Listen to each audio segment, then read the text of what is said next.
안녕하세요. 이음아이 발달심리상담센터 이쌤입니다. 오늘은 플로타임의 그 앞에 붙는 DIR 있잖아요. 그 R에 관련된 이야기를 할 거예요. R은 바로 relationship, 관계라는 부분인데요. 이 관계가 우리 아이의 발달과 어떻게 연결되는지 오늘 한번 이야기를 나눠볼게요. 발달 치료 혹은 이제 자폐성 장애아동의 치료 이렇게 하면 아마 몇 가지 치료가 대표적으로 이렇게 떠요. 그 중에 이제 한 치료가 있는데요. 그 치료가 무엇인지 정확히 명칭 밝히지 않을게요. 그런데 그 치료는 뭐 하루 6시간을 꾸준히 이렇게 제대로 해주면 굉장히 치료적인 효과가 있다라고 이미 많은 연구에서 밝혀진 그런 치료법이에요. 그리고 저도 이제 특수교육을 전공한 사람으로서 그 치료법이 뭐 나쁘다 좋다를 논하기보다도 효과는 분명히 있다 라고 저도 이제 생각은 하고 있어요. 다만 효과가 어느 부분에 이제 초점을 둘 것인가 그 차이만 있을 뿐이죠. 어쨌든 이런 치료법이 있는데 그 치료법은 아마도 하루에 6시간인가 8시간 이렇게 꾸준히 해주라고 하잖아요. 그런데 이제 그 치료는 이제 미국 같은 경우는 이제 사회보험에서 지원을 해주기 때문에 그나마 비용적 부담이 좀 덜한 걸로 알고 있어요. 하지만 우리나라는 아직까지는 그 정도는 지원이 좀 어렵잖아요.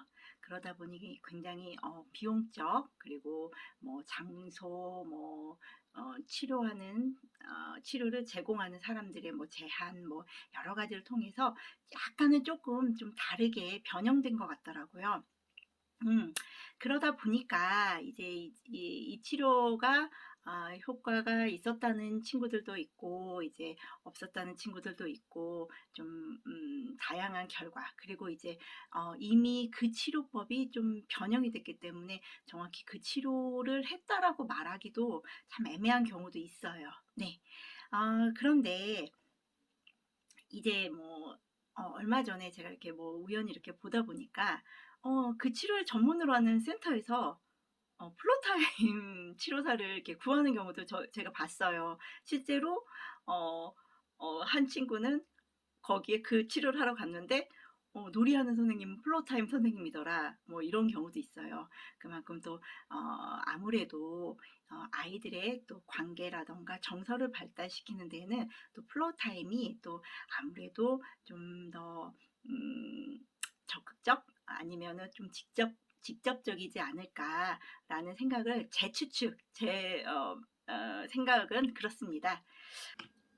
제가 이 치료를 이야기한 이유는 이 치료가 효과가 있다 없다를 논의하기 위해서 말을 꺼낸 건 아닙니다. 분명히 치료적 효과가 있다라고 밝혀진 그 치료법이기 때문이죠. 다만 뭐 이 치료는 이런 어려움에 좀 더 적용이 되고 뭐 플로타임은 이런 어려움에 좀 더 적용이 되고 뭐 이런 연구가 있었다면 뭐 또 좋을 것 같긴 해요. 미국에서는 아마 제 기억으로는 연구 결과가 그 치료나 플로타임이나 동일하게 효과가 있다라고 밝혀진 걸로 제가 지금 기억하고 있어요. 네, 일단 제가 드리고 싶은 이야기는 이렇게 플로타임이던 언어치료든 뭐 인지치료든 감각통합치료든 선생님들을 하루 주에 1, 2회 정도 이렇게 만나게 되잖아요. 뭐 그 이상도 만나죠. 이렇게 만나면서도 아이들이 이렇게 발달 수준이 좋아지는데 만약 가정에서도 이런 치료적 효과를 위해 지원을 해준다면 우리 아이들이 얼마나 더 잘 자라겠어요. 그렇죠? 바로 플로타임의 DIR 그 R 릴레이션십이 바로 이 부분에 해당합니다. 관계적인 힘을 가지고 아이들의 발달을 촉진시키는 거죠. 물론 플로타임도 이제 제한점은 있습니다. 하루에 뭐 가정이든 치료사든 뭐 하루에 뭐 20분 이상씩 5번에서 8번, 공식적으로 8번이었던 것 같기도 하고, 제가 갑자기 기억이 안 나네요. 시간을 이렇게 할애하도록 되어 있습니다. 그런데 이게 다 치료실에서만 이루어질 수도 있지만, 가정에서도 이렇게, 짬짬이 이렇게 해주실 수 있는 거예요. 그러면 하루에 100분에서 80분? 이 정도 되나요? 이 시간을 이 아이한테만 어떻게 매달려 있지? 그리고 이 아이하고 그동안 뭐 하고 있지? 이 의문이 드실 거예요. 물론 저희 이제 치료사들은 워낙에 노는데 도같은 사람들이기 때문에 체력과 시간이 허한다면 놀아줄 수는 있어요. 그런데 이제 부모님들은 이제 여러 스케줄이 있고 바쁘시기도 하잖아요. 그래서 이 플로타임에서는 그래요. 일상생활을 플로타임화 하라고. 네.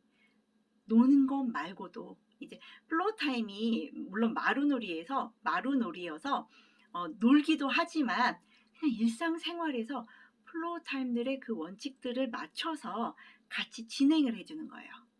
그럼 한번 예를 들어 볼까요? 이제 예를 들면 아이가 이제 양치질을 할 때예요.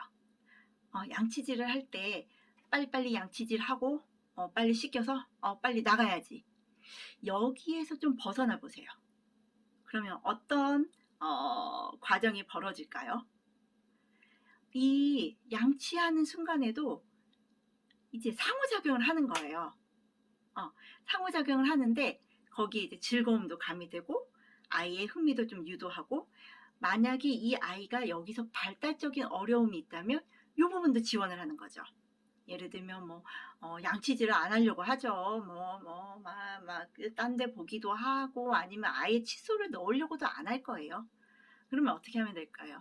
이제 먼저 칫솔을 잡게 하는 것도 있을 거고, 아니면 거울로 이렇게 보면서 엄마하고 나하고 어딨어? 거울 보면서 누구누구야 여기 하면서 이제 예를 들면 직접적으로 얼굴은 마주치지 않지만 거울을 통해서 자기 얼굴을 보게 하거나 엄마 얼굴을 보게 하거나, 그러면서 이제 표정을 이제 따라하게 한다거나, 여기서부터 시작할 수 있는 거죠. 무슨 얘기인지 아시겠죠? 그러니까 일상생활의 플로타임화는 놀아주는 것도 중요해요. 물론 중요해요. 하지만 모든 순간에 상호작용을 하면서, 그러면서 이 아이의 발달을 지원해 주는 거에 거기에 초점을 맞추면 돼요. 그래서 만약에 칫솔을 잡는 걸 거부하면은 어떤 칫솔 써볼까? 용용이 칫솔 써볼까? 뽀로로 칫솔 써볼까? 요새는 티니핑도 핫하죠. 티니핑 칫솔 써볼까? 이런 방법도 있을 것이고, 아니면 그냥 치약 짜서 한번 질감을 만져보는 방법도 있을 것이고, 아이가 흥미를 가지고 이 상황에서 부모님과 상호작용하고 그리고 발달을 촉진시킨다는 거, 거기에 초점을 두시면 되는 거예요. 이것이 바로 플로타임의 굉장히 메리트 있는 그런 방법인 것이죠. 너무 어렵게 이렇게 설명을 들으니까 너무 어렵지 않죠. 이런 부분들을 이제 부모님들에게 말씀드리고 싶었어요. 자, 이렇게 생활 속에서 하나씩 접근해 가면서 놀이도 한번 좀 확장을 해보세요. 칫솔질 가지고 무슨 놀이를 확장할 수 있을까? 궁금하시잖아요. 그쵸? 자, 그러면 이렇게 칫솔. 자, 오늘은 티니핑이 너의 입속으로 들어간다. 시용. 이렇게. 티니핑이 뿅뿅뿅뿅뿅. 머리에 다 뿅. 너 입속이다. 이런 것도 있을 거고. 티니핑 어디 갈게? 숨어서 이제 너한테는 안 갈 거야. 이런 거 있잖아요. 이게 바로 가상놀이, 상상놀이. 굉장히 쉽죠? 이렇게 하니까 되게 또 이해가 빠르시지 않나요? 이렇게 놀이도 확장시킬 수 있다는 거, 이게 바로 플로타임의 강점입니다. 자, 이렇게 아이들에게 많은 기회와 시간을 드리려면 사실 부모님들의 노력도 많이 필요합니다. 어떤 부모님은 나는 직장도 다녀요. 그리고 나는 이 아이 말고도 언니도 있고 누나도 있고 동생도 있고 오빠도 있어요. 그리고 이것만 하나요? 애들만 보나요? 가사일도 봐야 되죠. 그리고 부모님들도 또 모셔야 되는 경우도 있어요. 그래서 많이 지치고 힘드실 겁니다. 하지만 너무 어렵게 생각하지 말고 지금 이 순간이 그래도 이 아이하고 호흡하는 이 순간이 우리 아이를 조금 잘하게 하는 순간이다라고 하면 조금 위로의 말씀이 될까요?